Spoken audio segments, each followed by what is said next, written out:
আজ আমি বানাবো সয়াবিন আলুর দুর্দান্ত স্বাদের একটি রেসিপি। নমস্কার বন্ধুরা, প্রিয়ম চ্যানেলে সবাইকে স্বাগতম। চলে আসলাম আবারও নতুন একটা রেসিপি নিয়ে।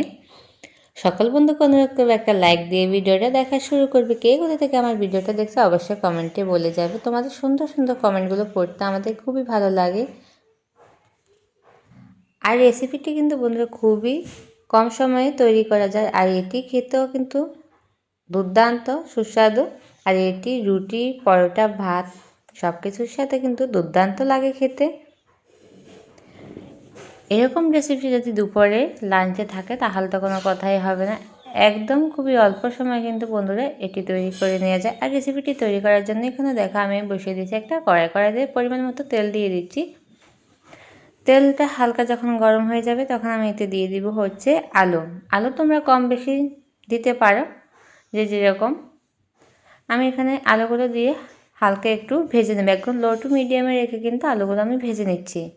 আলুর সাথে আমি এখন দিয়ে দিব হচ্ছে সয়াবিনগুলো আমি আগে থেকে কিন্তু কুসুম গরম জলে কিন্তু ভিজিয়ে রেখেছিলাম। ওখান থেকে খুব ভালো করে নিয়ে পরিষ্কার করে এখন আমি এতে দিয়ে দিচ্ছি। আমি সয়াবিনগুলো কিন্তু আলাদা করে ভেজে নিই, তোমরা চাইলে আলাদা করে কিন্তু এগুলো ভেজে নিতে পারো।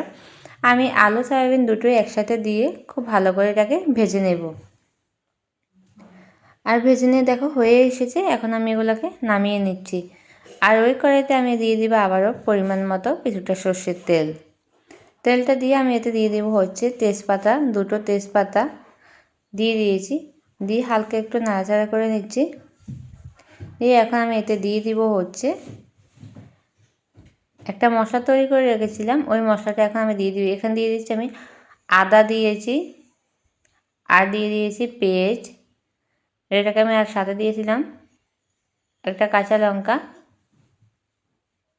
দিয়ে ভালো করে একটা মশলা তৈরি করে নিয়েছি। আর এখন দিয়ে খুব ভালো করে এটাকে আমি কিন্তু একদম লো টু মিডিয়ামে রেখে কষিয়ে নেব, যেন মশলাটার মধ্যে কাঁচা ফ্লেভারটা চলে যায়। আর এতে এখন আমি দিয়ে দিচ্ছি 1 চা চামচ লবণ, দিয়ে দিব আধা চা চামচ হলুদ গুঁড়ো, দিয়ে দিব এখানে 1 চা চামচ লঙ্কা গুঁড়ো। তোমরা লঙ্কাটা যে যেরকম পছন্দ করো কম বেশি দিতে পারো।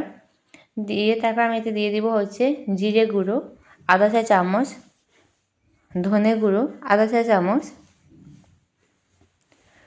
খুব সুন্দরভাবে সবগুলো উপকরণ আমি এখন কষিয়ে নেব।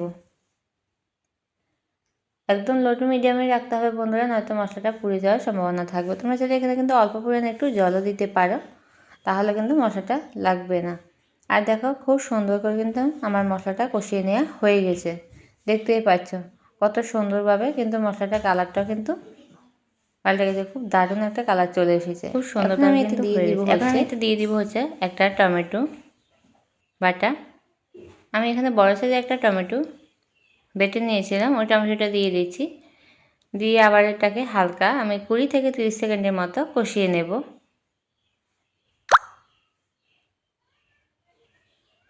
কষিয়ে নিয়ে এখানে অল্প পরিমাণে একটু জল দিয়ে দিচ্ছি। জলটা দিয়ে হালকা একটু নাড়াচাড়া করে এটাকে আমি একটু ফুটিয়ে নেব।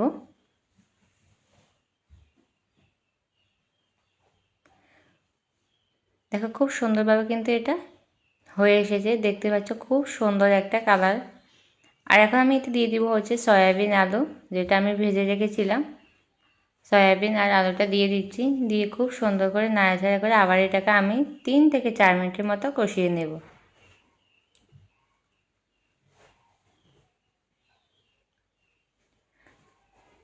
আর এর উপরে আমি দিয়ে দিচ্ছি হচ্ছে একটা টেস্টি মশলা। এই মশলাটা দিলে কিন্তু খেতে দুর্দান্ত লাগে। এই মশলাটা বেশিরভাগ আমরা চাউমিনের সাথে খাই।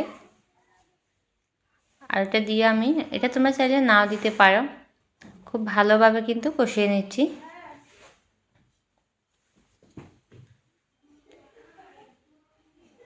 আর খুব সুন্দর কিন্তু আমার কষানো হয়ে গেছে। এখন আমি এতে দিয়ে দিব হচ্ছে পরিমাণ মতো জল। এখানে আমি কুসুম গরম জল দিয়েছি। গরম জলটা যে কোনো রান্না দিলে রান্নাটা কিন্তু দারুণ টেস্টি হয়। আর দেখো জলটা দিয়ে দিয়েছি, দিয়ে হালকা একটু নাড়াচাড়া করে 4 মিনিটের মতো অপেক্ষা করব। আর দেখো ফিরে আসছি 3 থেকে 4 মিনিট পর খুব সুন্দরভাবে কিন্তু এটা ফুটে উঠেছে। রান্নাটা কিন্তু বন্ধুরা আমার পুরোপুরি কমপ্লিট হয়ে গেছে। সকল বন্ধুকে অসংখ্য ধন্যবাদ এতটা সময় আমার সাথে থাকার জন্য। ফুল ভিডিওটা আমার সাথে সবাই দেখার জন্য। সবাই ভালো থাকবে, সুস্থ থাকবে। দেখা হবে আবার নতুন একটা রেসিপিতে, নতুন একটা ভিডিও। সবাই ভালো থাকবে, সুস্থ থাকবে। সবাইকে অনেক অনেক ভালোবাসা। ধন্যবাদ।